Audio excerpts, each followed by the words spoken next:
कवना कवना साबुन से नहालू करे का जिलाया राजालू करे का जिलाया राजालू कबो बलिया बाजार में भेटालू करे का जिलाया राजालू करे का जिलाया राजालू। हेलो दोस्तों, स्वागत है आप सभी का हमारे YouTube चैनल परवाना धुन में। मैं गीतकार पिंटू परवाना। आइए आज के इस वीडियो में आप सभी दोस्तों के लिए लेकर आ गया हूँ होली का सॉन्ग।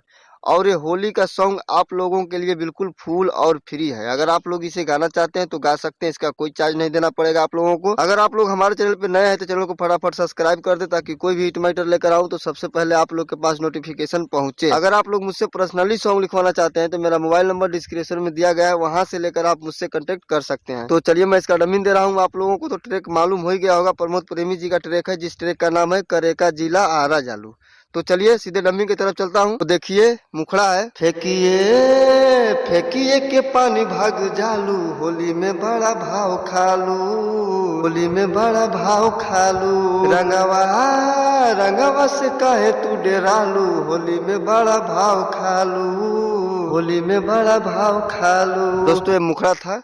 आइए मैं इसके अंतरे की तरफ चलता हूँ। तो देखिए अंतरा है, ये भैया के साली रंगे दाहली करा जनमाना हो, बढ़ल बा होली के ना बोली रंगे द खजाना हो। ये भैया के साली रंगे दाहली करा जनमाना हो, बढ़ल बा होली के ना बोली रंगे द खजाना हो।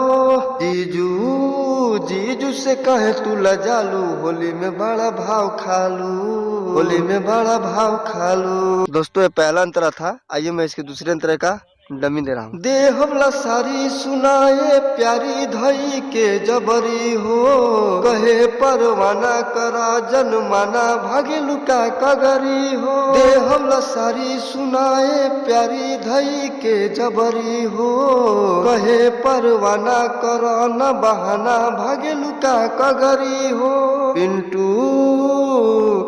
पिंटू वजह से छुआलू, होली में बड़ा भाव खालू, होली में बड़ा भाव खालू। दोस्तों हमारा वीडियो आप लोग को पसंद आए तो वीडियो को लाइक करें, और हमारे चैनल को अभी तक सब्सक्राइब नहीं किए तो प्लीज सब्सक्राइब कर लें। नेक्स्ट वीडियो के लिए तैयार रहे। कमेंट बॉक्स में अपना कमेंट राय जरूर दें। तब तक के लिए धन्यवाद।